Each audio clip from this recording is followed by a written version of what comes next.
الرجيم بسم الله الرحمن الرحيم الحمد لله رب العالمين وبه نستعين على أمور الدنيا والدين والصلاة والسلام على أشرف الأنبياء والمرسلين وعلى آله وصحبه أجمعين اللهم صل على سيدنا محمد طب القلوب ودوائها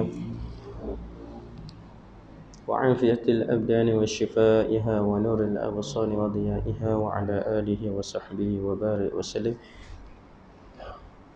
اللهم صل صلاة كاملة وسلم سلاما تاما على سيدنا محمد الذي تنحل به العقد وتنفرج به الكرب وتقضى به الأوائج وتنال به الرغائب وحسن الخواتم ويستسقى الغمام بوجهه الكريم وعلى آله وصحبه في كل لمحة ونفس على كل معلوم سبحانك لا علم لنا إلا ما علمتنا إنك أنت العليم الحكيم لا حول ولا قوة إلا بالله العلي العظيم لا حول ولا قوة إلا بالله العلي العظيم لا حول ولا قوة إلا بالله العلي العظيم اللهم افتح علينا فتوح العارفين الحكمة وارزقنا فهم النبيين وحفظ المرسلين وإلهام الملائكة المقربين يا رب العالمين رب اشرح لي صدري ويسر لي أمري واحلل عقدة من لساني يفقه قولي رب يسر ولا تعسر رب تم بالخير اللهم افتح علينا حكمتك وانشر علينا من خزائن رحمتك يا أرحم الراحمين بسم الله الرحمن الرحيم ألم نشرح لك صدرك ووضعنا عنك وزرك الذي أنقض ظهرك ورفعنا لك ذكرك فإن مع العسر يسرا إن مع العسر يسرا فإذا فرغت فانصب وإلى ربك فارغب الفاتحة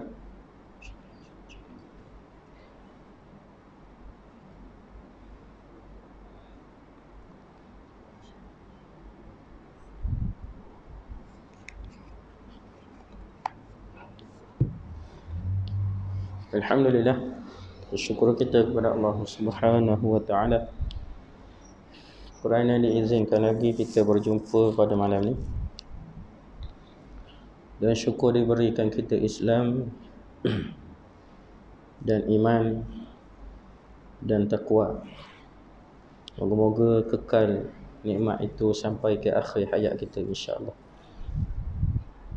Kita mulakan kuliah kita dengan sama-sama dulu kita berselawat kepada junjungan besar Nabi Muhammad sallallahu alaihi wasallam.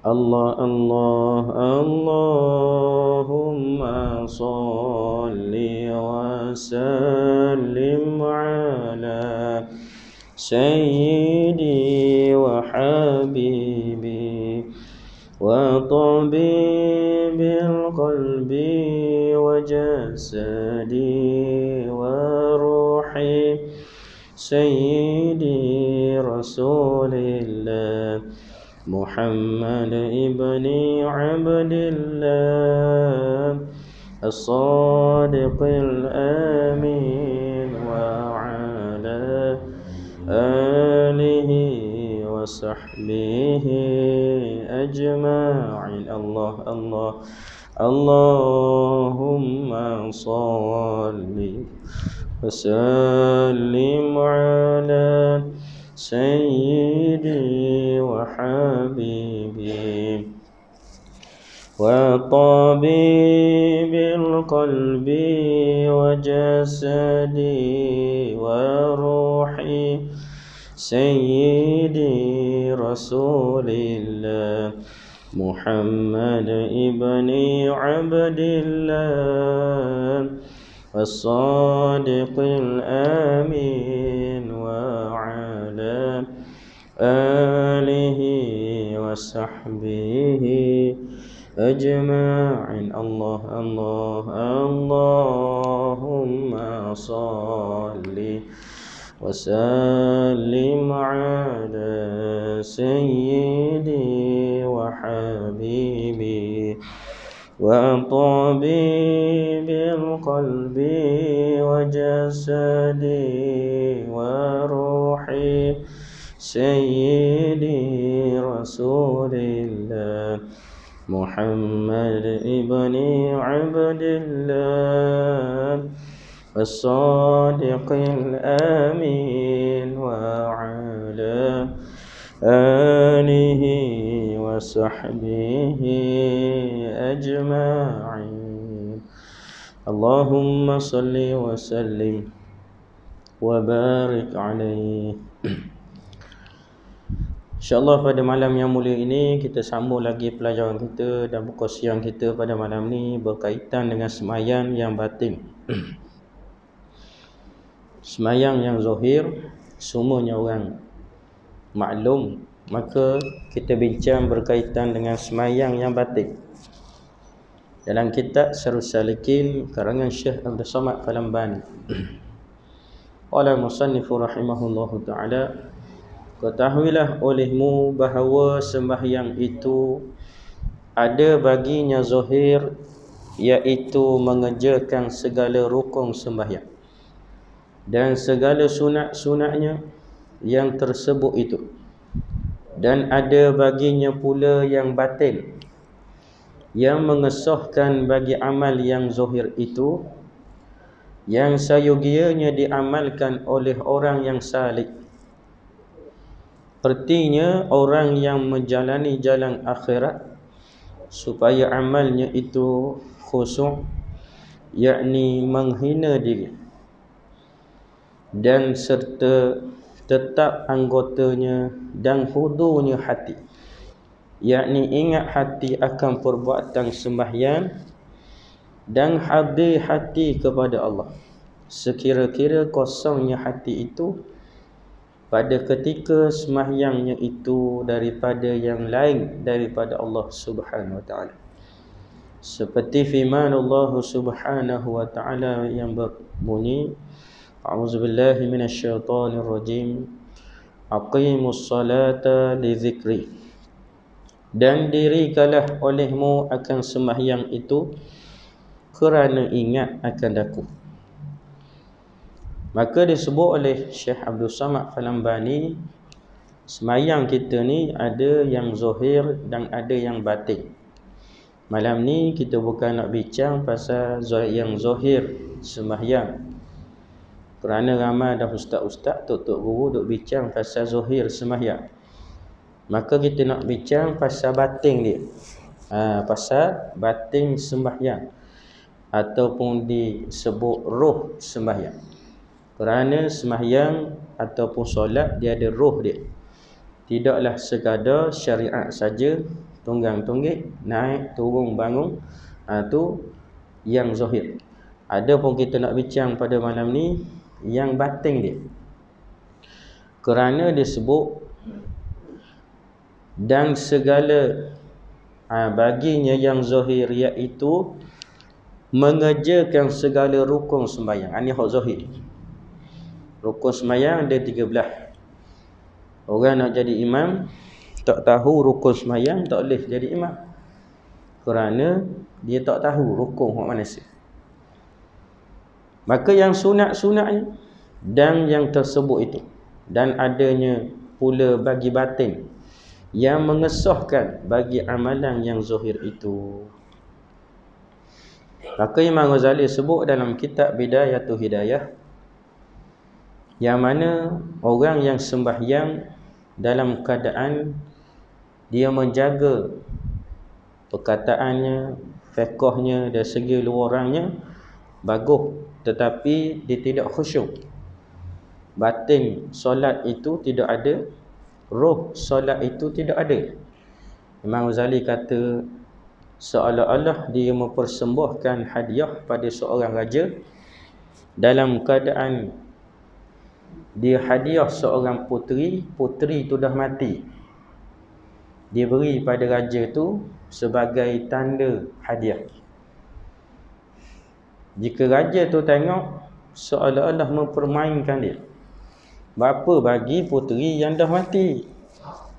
Luar orang dia sempurna, tubuh dia tak ada cacat cela, tetapi pada batinnya, yakni rohnya tidak ada. Maka raja kata, nak buat apa? Kamu persembahkan hadiah pada aku seorang puteri yang dah mati. Aku bukan nak hidup dengan orang mati. Maka begitulah juga orang yang menjaga rohnya, yakni roh semayang dengan khusyuk, tawaduk, hudurnya hati, tetapi tidak menjaga bacaan dalam semayang seumpama rukun-rukunnya. Dan begitulah juga tidak menjaga berkaitan dengan hukum-hukum fiqh. Maka seolah-olah dia mendatangkan seorang puteri yang hidup tetapi cacat. Tangan tak ada, kaki tak ada, mata buta, tapi hidup. Maka kedua-dua ini raja akan tolak. Raja tak nak menerima hadiah orang yang beri sedemikian. Dan macam mana nak buat ni?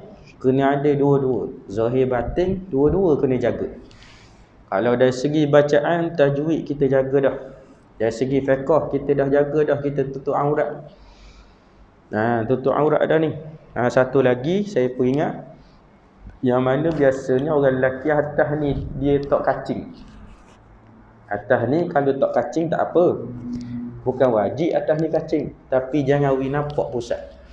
Kalau dia nak pakai baju ni sampai nampak dada boleh, dia angkat kain dia sampai atas pusat. Maka jikalau dia rokok, kain dia duduk bawah pusat, baju dia duduk leweh begini, dia rokok nampak batas, dia sujud nampak batas. Maka jikalau dia nak buat leweh juga, ada baju dalam, baju alas dalam, tak apa, sebab tu cover dah. Maka apabila dia sebut dari segi fiqh, tajwid dan khusyuk kita jaganya dalam semayang, selesai masalah.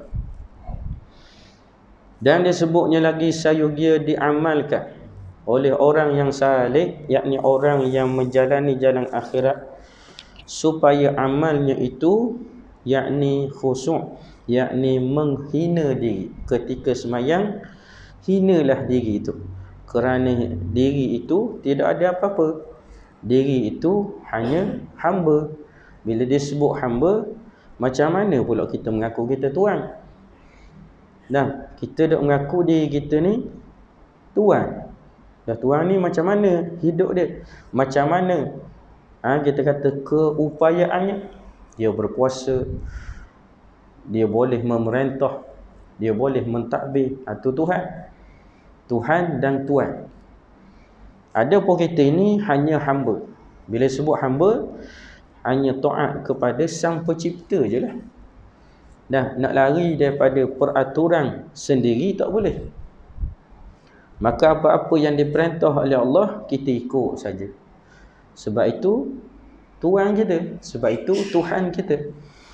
Jikalau kita menyanggah satu benda yang Allah Ta'ala datangkan, bermaksud kita tuang lah pula. Sebab kita ni hamba. Sebab apa kita pergi canggah? Sebab kita tak sedar diri. Diri kita ni tak ada apa-apa. Diri kita 4 perkara ataupun 3 perkara. Antaranya fakir kita, miskin, lemah, dhaif, hina. Itu sifat hamba. Tak boleh nak pakai sifat Tuhan, sebab kita ni makhluk, kita ni hamba. Kaya, berkuasa, tinggi, semua tu sifat dia. Dan sebab apa pakai juga? Sebab tak sedar diri. Kita adalah hamba yang hina dina.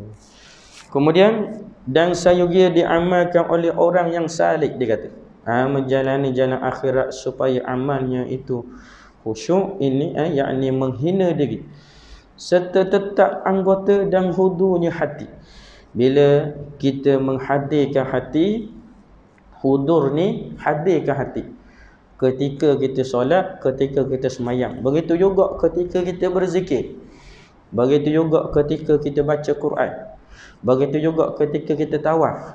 Begitu juga ketika kita sa'i. Begitu juga ketika kita apa sahaja amalan yang kita buat, datangkan hati kita ingat kepada Allah. Dan supaya ingat kepada Allah, tidak terputus kontak kita dengan dia. Lain kita dengan dia tu nak kena jaga sama. Kalau lain terputus, kita nak call dia pun payah. Dia nak call kita pun payah. Kita duduk dalam hutan, lain tak ada. Orang sini telefon tak boleh-boleh. Kita nak telefon orang sini pun tak boleh. Nak dapat pertolongan lagi tak payah. Dah, maka sebab tu disebut kepada Nabi Yunus AS, jikalau Yunus tidak memperbanyakkan ingat ataupun zikir kepada kami, nescaya kami tidak akan tolong dia. Maka kita ingat pada Allah antara salah satu jalan, manhaj ataupun tariq, kita nak minta pertolongan daripada dia, kerana dia saja yang memberi pertolongan. Adapun yang datang daripada makhluk, itu sabit. Itu sabit. Maka yang sebenar-benar yang menolong hanyalah dia. Jangan nampak lain pada dia yang menolong. Maka jikalau orang tolong, tanda kita syukur kepada Allah, terima kasih pada orang. Maka apabila kita dah tahu sedemikian, barulah kita tahu kedudukan kita dan kedudukan Allah. Tapi jikalau kita tak belajar kenal diri, maka kita tak kenal Allah Ta'ala. Kita buat baik, duk rasa kita lah yang buat baik. Bahkan kalau orang tak tahu pun, kita rasa gelisah. Kita rasa gelisah, orang tak tahu aku baik, tak payah khabar baik kita. Dah, susu dah apa. Maka apabila kita ni buat baik kerana dia kan. Kalau betul kita buat baik kerana dia, sebab apa kita nak menonjol-nonjol, nak suruh orang tahu? Bermaksud kita nak pujian, kita nak sanjungan. Di situ salah dah. Niat kita tu dah lari dah. Kalau betul-betul kita memperhalusi hati ni, payahlah nak bergerak tak boleh. Semayang buat kerana dia saja. Dah apa ubuh kamera depan? Orang tengah semayang, dia sengaja ubuh kamera depan, bukan orang ubuh. Sebab dia nak khabar kat orang dia tengah semayang. Dan kalau tak khabar tak boleh? Boleh saja dia nak khabar. Kalau tengah makan, tunjuk ni. Dah. Sebab apa tunjuk? Bukan orang rakam, dia rakam. Dia buat depan. Siap buat mukbang. Dah, makan. Makan pula dengan pelahak, dengan banyak. Nak tunjuk ke orang. Manusia ni tidak boleh beri mudarat, tidak boleh beri manfaat. Habis, sudah, titik noktah, tak ada. Dan siapa dia boleh beri mudarat dan manfaat? Allah Ta'ala saja. Kalau kita rasa orang lain boleh beri manfaat, orang lain boleh beri mudarat, akidah kita dah rosak. Dan dia tolong ustaz, dia tolong kerana Allah Ta'ala izin. Sabit dengan dia, bukan sabit dengan orang lain. Tapi di situ kita nak kena faham. Kalau kita tak faham di situ, kita anggap dia pula Tuhan. Sedangkan yang mentadbir, yang mengurus semua sekali kehidupan ni Allah. Jikalau kita kenal. Tapi kalau tak kenal, tak ada lah Allah. Jadi nampak orang jadi nampak makhluk. Siapa dia tolongmu ni? Orang tu. Betul dah orang tu. Siapa yang sebenar-benar tolongmu? Allah Ta'ala. Itu baru belajar. Kalau kita kata, orang tu tak ada, tak sabit dengan siapa-siapa, Allah Ta'ala pun tak tolong aku, habis. Kita tak gantung dah dengan dia. Orang tu tergerak nak tolong kita pun kerana dia juga, kerana Allah tak. Allah Ta'ala yang gerak. Kalau Allah Ta'ala tak gerak, dia tak tolong kita. Orang lain mungkin tolong kita. Maka makhluk ini kita hanya berterima kasih. Hanya berterima kasih. Maka terima kasih kita itu setakat makhluk kita tahu, bukan hakikat sebenar mutlak mari pada dia. Mari pada Allah. Baru kita tak gantung dengan orang. Susah mana pun kita tak gantung dengan orang. Kaya mana pun kita tak sombong. Hebat mana pun kita tak jadi jahat. Sebab kita kenal diri kita. Aku ni tak ada apa-apa. Tapi bila tak kenal diri tadi, bila susah sikit, mula hati nak bergantung dengan orang. Allah Ta'ala seolah-olah tak ada. Allah Ta'ala kata aku ada, apa mungkin minta tolong orang lain. Aku gerak saja hati makhlukku sampai kepada kamu. Cuma kita nak kena fahamlah ilmu tadi. Nah, kalau kita tak faham, macam mana nak dapat hasil? Maka setiap perkara yang disebut itu, itulah ilmu. Itulah ilmu. Dan ertinya orang yang menjalani jalan akhirat, yang mana dia menghina diri, tetap anggota ni. Bila kita semayang, tetap anggota. Sebab apa? Dalam mazhab Imam Syafi'i tak boleh bergerak lebih pada 3 kali. Dan kalau bergerak juga, batal. Dah apa kita kata kesang kepada Allah Ta'ala kalau kita bergerak. Bermaksud bukan kesang pada dia. Hati kita tu gelisah. Sekejap-kejap garu, sekejap-kejap garu, sekejap-kejap tak bergerak. Hati kita tu tak tupu pada dia. Kita dah bercelaru dah. Kerana menumpu ini semacam orang menembak. Orang menembak dia akak senapan, dia uting. Bukan dia buat dua gitu kemudian dia tengok, dia buat pusing dah. Dia uting kan? Dia uting tu tuju ke mana? Sini contoh. Dia tengok sini je lah. Mata dia tak berkelip. Sebelah dia tutup. Kemudian dia tuju sini. Ke ada tuju banyak gitu? Tak ada. Kalau dia pakai peluru nabur pun, gitu juga dia uting. Peluru banyak. Tak, peluru nabur. Tapi dia uting je. Dalam banyak-banyak kena salah satu. Tu dalam fokus kita khusyuk kepada Allah, itulah benar. Kita kena fokus pada dia. Bila sedang kita fokus dengan dia, yang pertama di luar ada gangguan. Sebab tu orang yang lalu depan orang semayang, yang mana disebut oleh ulama daripada nas, dia rela tunggu 70 tahun jikalau dia tahu, kita kata, teruknya orang yang lalu depan orang semayang. Sebab tu bila kita nak semayang, letak satu benda depan. Contoh, tak kira lah kiri ke kanan ke. Ni benda apa ni? Kita niat sutrah. Orang lalu pun tak apalah, dia tidak berdosa, kita pun tak ada apa-apa. Tapi kalau kita tak letak benda ni, tak ada benda. Contoh, tapi kalau ada sejadah, ulama kata dah lepas sejadah. Kita niat sutrah lalu sejadah kita, ataupun kain gini kita letak depan. Ni sutrah ni jangan lalu depan, kena lalu atas ni. Dah kali lalu juga ustaz, boleh sekat dia. Kita pun dah sutrah ni, dia lalu juga depan, kita boleh sekat dia tengah semayang, dan boleh kita tolak dia. Tu sutrah. Tapi kalau tak ada benda, tak kuat kita, tak ada benda depan, tak boleh kata ke dia, sebab dia tengok pun tak ada benda. Dia ingatkan kita duduk cacang situ, rupanya kita duduk semayang. Maka semayang pula jangan duduk di tengah-tengah pintu kita kata surau ataupun pintu masjid. Sebab orang lalu lalang. Kita tahu dah tempat orang lalu kan. Apa kita pergi semayang tempat pintu. Dah, bukannya sepit-sepit macam ke Mekah tu lain. Kita tahu dah orang lalu ni pintu ni kan, kita pergi semayang situ. Berapa? Kan depan tu boleh semayang, tepi ni boleh semayang. Dan kita sengaja juga duduk depan pintu, Tuhan kita. Dah. Maka apabila disebut semayang ni, dia tak boleh bergerak banyak kerana penumpuan kita lagi. Tu dah kadang-kadang kita dah tak bergerak dah, tapi fikiran kita melayang juga. Tak bergerak dah ni, tapi melayang lagi. Duk mengamu, duk ingat. Hati kita dia duk mengamu. Dah kat mana semayang dia panggil sebenar-benar semayang? Pada roh semayang itu khusyuk. Dah kalau semayang tak khusyuk, orang panggil apa? Semayang syariat itulah. Dah di semayang. Sebab tu Allah Ta'ala sebut fawailul lil musallin, maka celakalah bagi orang yang semayang, maka neraka wilah bagi orang semayang. Semayang ni dia duduk kuncinya pada khusyuk. Orang yang semayang khusyuk, orang itulah yang berjaya. Qad aflahal mu'minun allazina hum fi salatihim khashi'un. Orang semayang berjemaah tapi tak khusyuk. Dengan orang semayang seorang diri, dia khusyuk. Mana yang lebih aula dari segi hakikat?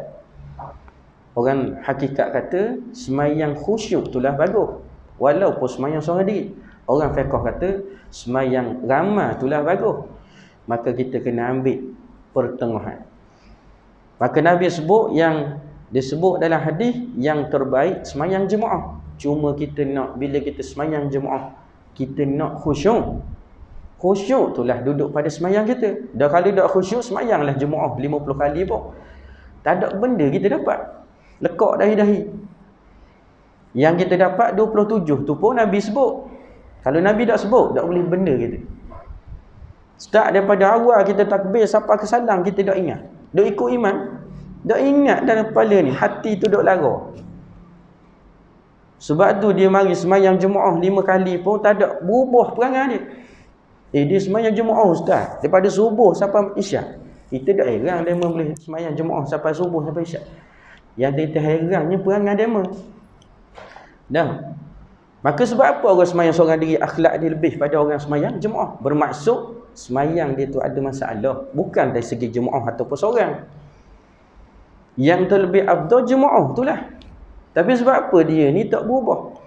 Sebab dia mari jemaah tak khusyuk. Tu je kunci dia. Kerana Nabi dah sebut, Allah Ta'ala sendiri pun sebut ni dalam surah Taha, aqimus salata li zikri, dirikanlah solat untuk ingat kepadaku. Tu tujuan kita semayang. 5 kali kita ni disuruh ingat ke dia. Dah kita semayang tak ingat, buat pedah apa kita semayang? Dari segi manfaat, dari segi semayang tu sah lah. Dah kamu nak kejar jemaah, bolehlah 27 Allah Ta'ala beri. Dari segi manfaat hakikat dalam rahsia tu kamu tak dapat lah. Tu benda ni. Maka benda ni kalau sebab tu kita nak kena mengaji banyak guru. Dan kalau kita belajar untuk guru fiqh saja, dia tak kabur benda ni. Kalau kita belajar untuk guru tasawuf pun, dia kabur hak dia je lah. Hak fiqh dia tak kabur pula. Maka kita kena gabung. Sebab tu dalam ilmu Islam dia kena belajar 3 ilmu. Ilmu tauhid, ilmu tasawuf, ilmu fiqh. Tu baru sempurna. Dan kalau kita ambil fiqh saja ustaz, tak sempurna. Kita nak ambil tasawuf dengan fiqh saja, tauhid kita tak belajar pun tak sempurna. Kita nak belajar tauhid saja, fiqh dengan tasawuf kita tinggal, pun tak sempurna. Dia kena 3-3 tu. Barulah dia jadi kamil. Kamil itulah sempurna. Barulah disebut Hakim. Sebab apa Allah Ta'ala sebut perkataan Hakim? Apa maksud Hakim ni? Dirikan. Apa maksud diri? Pertegakkan. As-salah, aqimus salata. Sebab apa Allah Ta'ala tak suruh sebut? Allah Ta'ala tak sebut solat je lah. Dia sebut dirikanlah semayang. Sebab apa diri? Kerana diri itu pada khusyuk tadi. Barulah dipanggil orang yang mendirikan semayang. Kalau orang tu tak khusyuk, dipanggil orang hanya semayang saja. Kalau kategori semayang syariat, tungging, bangun, sujud, rokok. Sebab tu orang yang sesat kata, tengok ni orang pergi semayang, dia sembah dinding, dia sesat ke? Dia tak semayang terus, pakai niat. Dah, dia duk kata orang mari surau mari masjid, tu sembah dinding. Sebab apa dia cakap gitu? Sebenarnya dia nak khabar semayang tu biar khusyuk, biar kenal Allah. Maka bila kita dah kenal Allah, kita dah khusyuk, kita dah jaga fiqh, tajwid dan sebagainya, sempurnalah semayang tu. Bebel lagi kita semayang jemaah, oh besarlah pahala. Tu baru dia panggil besar pahala. Maka nak jadi kamil sedemikian memerlukan masa. Kita training dengan semayang sunat. Semayang seorang di rumah, kita training. Akad je takbir, Allahu Akbar, Bismillahirrahmanirrahim, dengan nama Allah yang Maha Pemurah lagi Maha, Alhamdulillahirabbil alamin, yang Maha Pemurah lagi Maha Pengasih. Maka bila kita training kita pun masuk dalam jemaah, kita pun try buat, barulah dia khusyuk. Khusyuk itulah markah yang kita dapat. Banyak mana hak kita khusyuk? 70% ustaz kita khusyuk, 30% lagi lala juga. Tak apalah, dapat juga 70 daripada tak dapat terus. Maka ada orang dapat sudusuha, 1/6. Ada orang 1/10 pun tak dapat. Tak dapat pahala. Semayang dia sah, pahala dia tak dapat. Dah kalau semayang seorang diri tak khusyuk pula, arut tu dah lah dia tak boleh jemaah, dia pula tak khusyuk, nungging situ dah. Maka sebab tu kalau kita tengok antara semayang sahabat Nabi SAW yang berlaku pada Sayyidina Umar Al-Khattab radhiyallahu anhu. Sayyidina Umar pada satu pagi Isnin dia menjadi imam menyembahyangkan semayang subuh. Maka makmum duduk di belakang.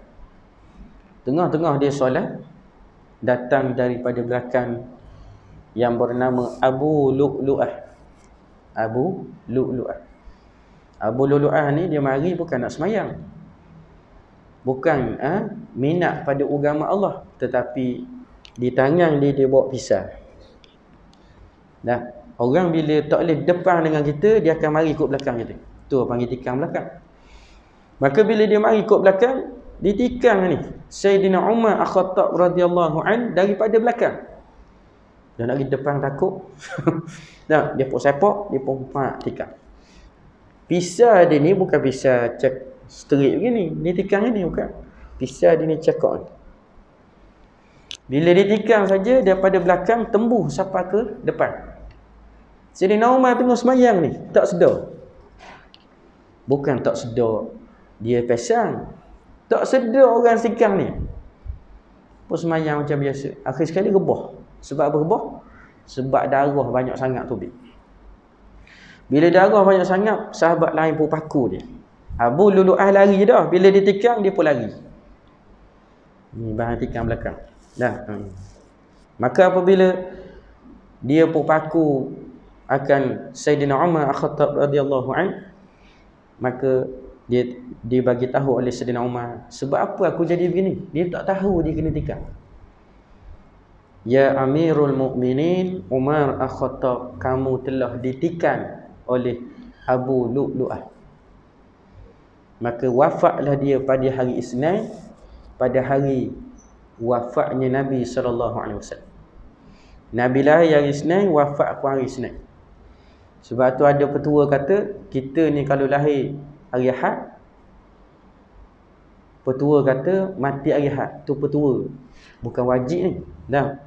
Kalau kita lahir hari Isnin, mati hari Isnin. Sebab dia ambil petua daripada Nabi.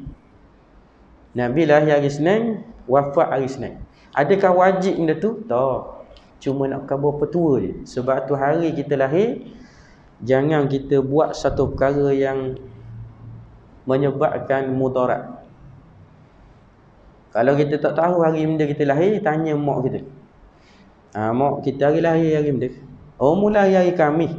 Hari Khamis tu jangan duk musafir sangat, jangan pergi ke laut, jangan pergi hutan, keseboleh. Nah, kerana mudah pada hari itu kita lemah. Hari kita lahir ni, sebab tu orang tua-tua dulu dak khabar hari dia lahir hari ni. Hari ni siap khabar birthday. Dah ubuh dalam Facebook pula. Habis semua orang tahu. Cuma orang lain ni taklah cara sangat berkenaan dengan benda-benda yang karuk tu. Dah. Jadi dia tak bercaralah. Kemudian apabila disebut dan hudunya hati, yakni ingat hati akan perbuatan semayang. Begitu juga yang berlaku pada Sayyidina Ali karamallahu wajhah. Bila dia tengah semayang, kaki dia kena panuhan anak panah, maka bila sahabat lain nak ambil, nak tarik, sakit. Maka dia pun minta supaya sahabat tarik ketika dia semayang sunat. Dia pun ambil wuduk, dia pun semayang sunat 2 rakaat. Ketika sedang aku solat, ketika itu kamu tarik. Dah beza apa ketika semayang ataupun tak semayang? Kita perhati baik-baik. Tuan sama je, Tuan tolak. Tapi sebab apa semayang jadi lain? Sebelum semayang jadi lain. Bermaksud dia berubah. Roh dia tu dah tersentuh dengan semayang tadi. Sebab Allah Ta'ala dah sebut, innas salata tanha 'anil fahsya'i wal munkar. Sesungguhnya solat itu mencegah kamu melakukan fahsya dan munkar. Maka apabila dah ditarik, ketika semayang boleh ada. Tak sakit, tak sakit rasa apa-apa. Selesai pada semayang dia rasa sudah dah. Sudah dah. Bermaksud kita ni pada zahiriah kita tengok begitu, dia telah hilang di situ. Roh dia tu tak ada situ. Kalau roh dia ada situ, patutnya dia rasa sakit. Dah ke mana dia pergi? Dia masuk alam asyik, alam zauq, alam rasa yang sangat seronok, sangat sedap ketika semayang. Semayang ke, zikir ke, baca Quran ke, bila kita rasa sedap, kita nak buat banyak. Tapi kalau kita tak rasa sedap, tak ada bahagian kita. Kita buat 10 tu mengatuk dah. Baru pegang tasbih ni, subhanallah, subhanallah, mengatuk dah 10 kali. Tapi kalau rasa sedap, 1000 kali tu tak rasa apa. 20 minit, 25 minit, buat 1000 kali, la ilaha illallah, la ilaha illallah, 25 minit, 20 minit. Cepat sikit 20 minit. Nak buat lagi, nak buat lagi. Itulah di antara Allah Ta'ala bagi rasa sedap kepada orang mukmin yang sejati. Kalau dia nak buat banyak, dia tak rasa sedap, macam mana dia buat? Tetapi mula-mula kena tebanglah dulu. Yang pertama kena paksa diri. Kalau rasa tak sedap, paksa diri. Biar rasa akhir sekali kita rasa sedap. Tu apa? Zikir ke, baca Quran ke, sembahyang sunat ke, puasa sunat ke, paksa.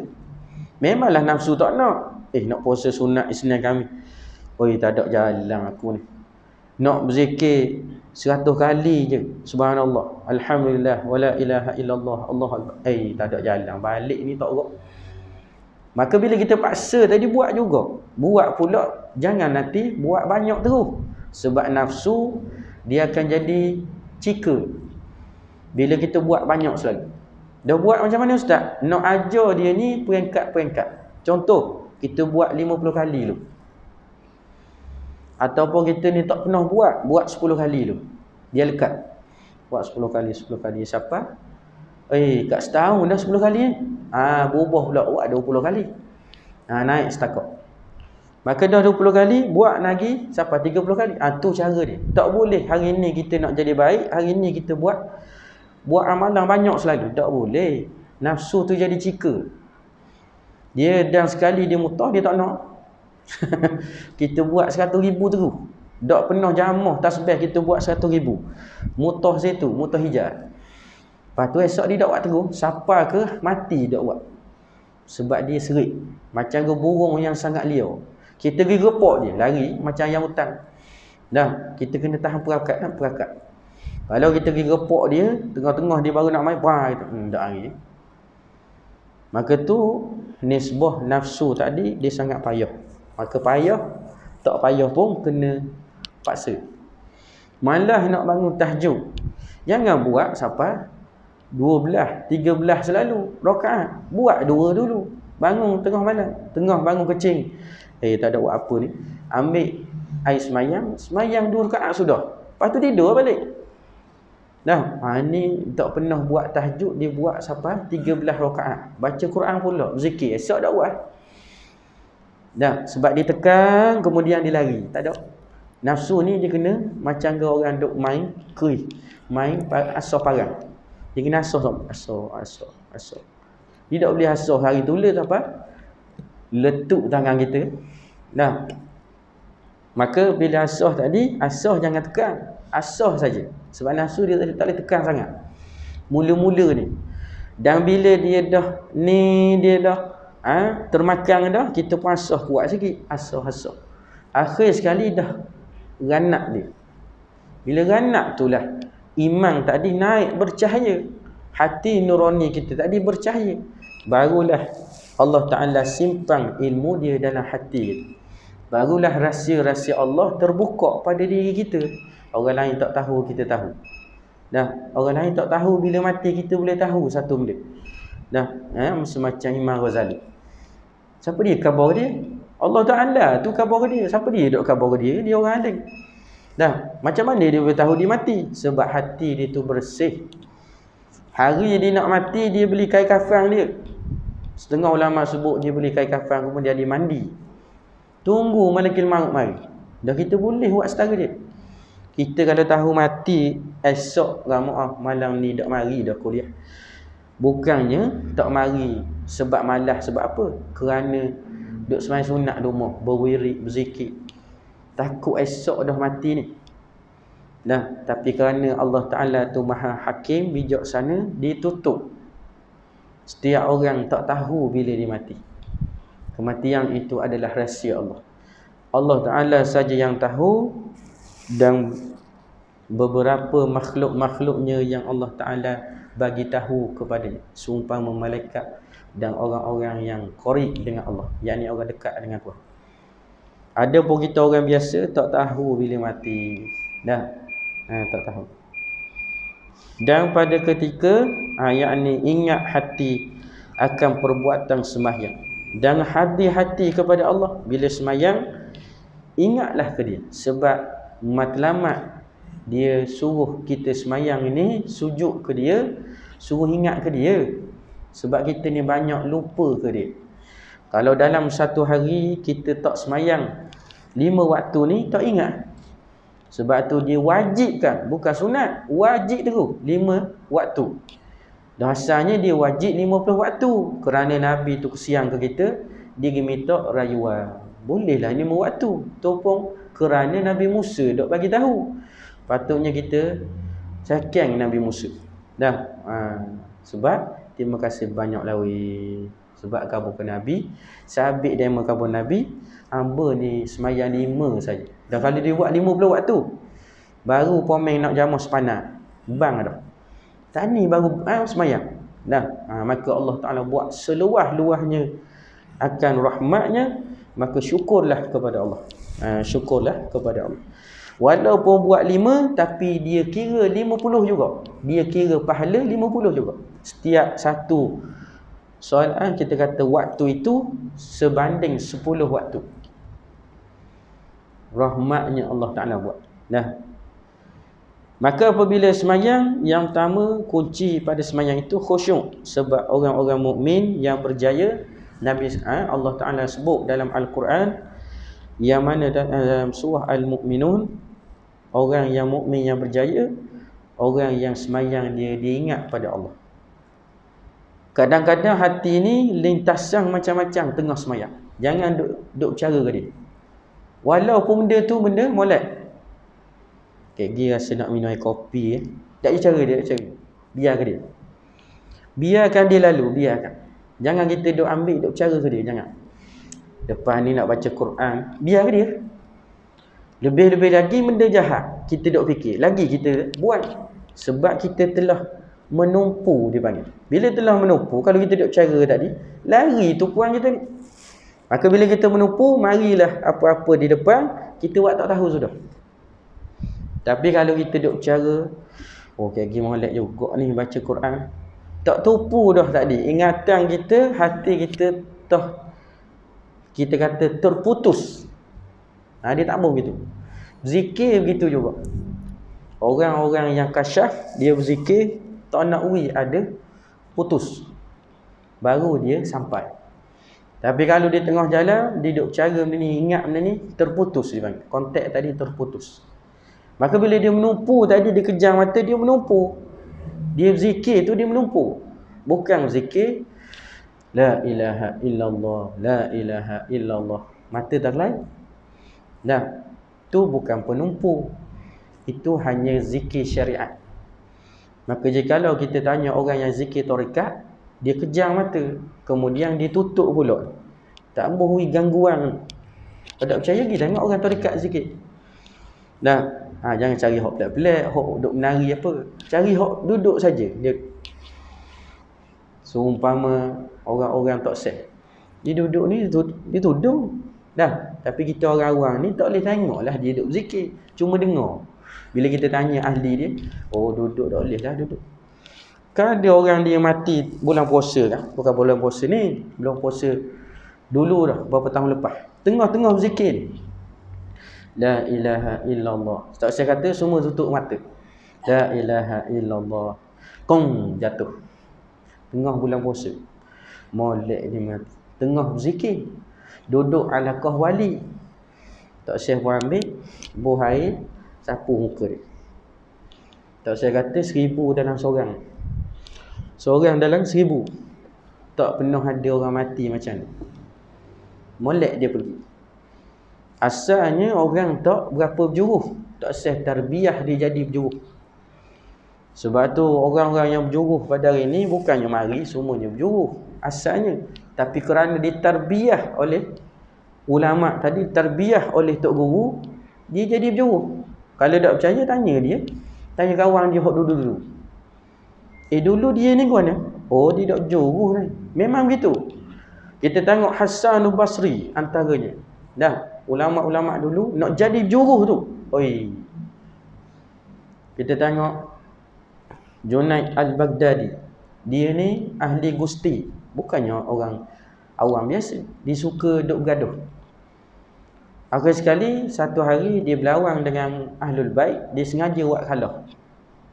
Dia sengaja buat kalah, maka dia pun malam tu Rasulullah mari ke dia. Rasulullah kata, "Wahai Junaid, aku lantik kamu menjadi wali Allah. Kerana aku ini adalah datuk kepada orang yang telah kamu bergusti pada siang hari." Nah, sebab tu kita kata orang yang dikiranya pada akhir, bukan pada mula, dikiranya pada akhir. Kita tengok artis, ada setengahnya daripada dulu teruk, sekarang ni jadi molek. Sebab tu kita tak boleh nak baca orang. Dah, orang ni kadang-kadang dulu dia teruk, sekarang dia molek. Dulu dia molek, sekarang dia teruk. Biasa. Jangan kita letak dalam kepala. Sebab tu jangan kita kata sampai ke bila-bila manusia jadi molek sama. Dah. Begitu juga jadi teruk. Manusia ni sampai ke mati je teruk. Dah. Mungkin satu hari Allah Ta'ala beri hidayah pada dia. Dia sedar. Kemudian bertaubat pada Allah. Nah, cuma kita marahnya dari segi maksiat yang dia buat. Dah, perangai yang jahat dia buat. Itu saja. Ada pun dari segi batang tubuh dia, kita tak boleh nak marah. Sebab batang tubuh itu boleh berubah bila-bila masa. Sebab dalam batang tubuh itu ada hati. Hati itu dia bolak-balik.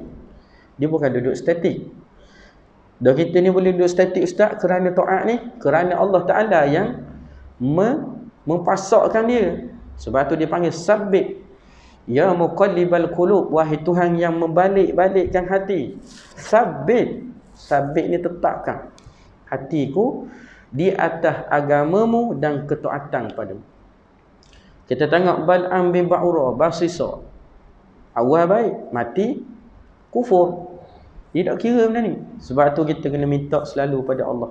Tidak boleh sombong dengan kebaikan yang kita buat. Dan jangan mencela sangat pada orang yang ahli maksiat. Kerana diri manusia itu dipegang oleh Allah. Dipegang oleh Allah. Kemudian, dan kata Imam Al-Ghazali rahimahullahu ta'ala, maka zahir surah di dalam ayat ini iaitu suruh wajib, yakni wajib atas seorang yang sembahyang itu ingat hatinya di dalam sembahyang. Ingat hatinya di dalam sembahyang. Ingat siapa? Ingat kepada Allah. Dan kalau hatinya lala awal. Permulaan kita nak ingat, dia akan lala dulu. Dia mari kita ingat. Kemudian dia lala, dia melayang. Dia mengelamu, kita pun tarik balik. Ingat balik. Kemudian dia melamu pula ni, kita tarik balik. Ajar gitu. Kita tengah semayang ni, kepala kita ni duk mari tarik balik biar dia masuk. Niat tarik. Dah, maka dia pun mengelamu, tarik balik. Maka bila kita ajar begitu, lama-lama dia lekat. Di permulaan akan jadi begitu. Dia mudah nak mengelamu. Kadang-kadang pas ke jayang kuatan. Dia pergi. Tu orang duduk sini. Boleh ada kita tengok orang beli sana. Dah. Dia nampak pula orang duk beli yang ni duk kira. Ni. Dia panggil kalau indung dia panggil sukma. Jiwa kita ni. Duk ngelamu. Macam kita tidur tu lah. Duk mengayak, merata-riti masuk rumah orang. Pergi kat dalam kubur, pergi dalam hutan. Kita duduk sini jasad kita. Tu Allah Ta'ala buat combine. Roh kita ni, kalau kita nak baca dengan habis, tak boleh nak baca. Sebab tu Allah Ta'ala bagi tahu pada Nabi, Qulir ruhu min amri rabbi yas'alunaka anir ruh. Apabila wahai Muhammad, orang bertanya pada kamu berkenaan dengan roh, Qulir ruhu min amri rabbi. Katakanlah kepada manusia itu bahawasanya roh itu urusan Tuhan. Bila kita perhati baik-baik, bila kita tidur, kadang-kadang khelak sekejap. Khelak. Bukan tidur lama, khelak ni sekejap. Dah ada di alam lain. Kita nampak mak kita hok mati lama. Molek ada. Bang kita jelek, tak ada. Dah, dia terputus. Kontak tadi dah terputus. Tu jiwa kita dah melayang. Maka begitu juga kita tidur tengah malam. Molek ada duk mimpi gawe kita hok dulu. Mari kita celah mana. Dah. Maka itulah dia panggil jiwa manusia. Bila kita tidur daripada asal kita penat, kita pun tidur dicas. Esok kita bangun segar rasa badan. Biar hok dalam ni melayang. Duk pergi mengata mengayak. Tapi bila dia masuk balik, maka kita pun jelek, kita pun segar. Kadang-kadang bila tidur pesang. Koma atau tak sedar-sedar. Ada? Roh dia tersekat di alam lain. Sebab tu bila kita nak tidur, baca ayat kursi, baca 3 ku. Orang yang tersekat roh dia, Allah Ta'ala tahan roh dia. Boleh tak roh kita orang hidup ni nak berjumpa dengan orang yang mati? Boleh? Allah Ta'ala pelepaskan roh orang mati ni dan pertemukan dengan roh kita orang hidup. Kita boleh tengok. Ni zaman Hasan Basri diceritakan, seorang mukcik yang anak dia mati, dia nak tahu perihal anak dia. Hasan Basri pun beri satu amalan. Dia dapat mimpi anak dia. Dia tengok anak dia pakaian capar-caping. Dia tanya anak dia, sebab apa kamu jadi begini? Dia kata, ketika hidup saya ni tak buat perkara yang taat pada Allah. Maka mak dia pun sedih. Bagi tahu pada Hasan Basri. Hasan pun buat satu amalan. Sebab tu nak jumpa dengan orang mati ni, bukan dia boleh jumpa gitu, dia kena beramal. Nak kita nak jumpa dengan roh Nabi pula. Bukan kaleng-kaleng Nabi. Roh hok bapak sekali. Dah. Sebab tu orang nak jumpa dengan roh Nabi, kena buat amalan. Tak boleh kita kata saja-saja itu jumpa. Melainkan dia ada darah daripada Nabi. Tu hal lain. Tu keturunan dia. Mudahlah jumpa dengan dia. Kita orang lain ni, darah lain, keturunan lain, nak jumpa dengan dia payah. Maka kena buat satu amal. Bila Hasan Basri buat amalan tadi, dia dapat jumpa budak perempuan tadi. Tengok berpakaian comel. Dia berpakaian comel. Maka ditanya kepada budak tadi, Hasan Basri tanya, wahai budak perempuan, sebab apa ibu kamu menceritakan kamu ni berpakaian capar-caping dalam mimpi dia? Tetapi aku tengok kamu pada malam ni, kamu berpakaian berseri-seri. Budak puan tu pun ceritalah, satu hari seorang pemuda mari ke karangan kubur. Dia lalu di tepi kubur aku. Dia baca akan selawat azamiyah.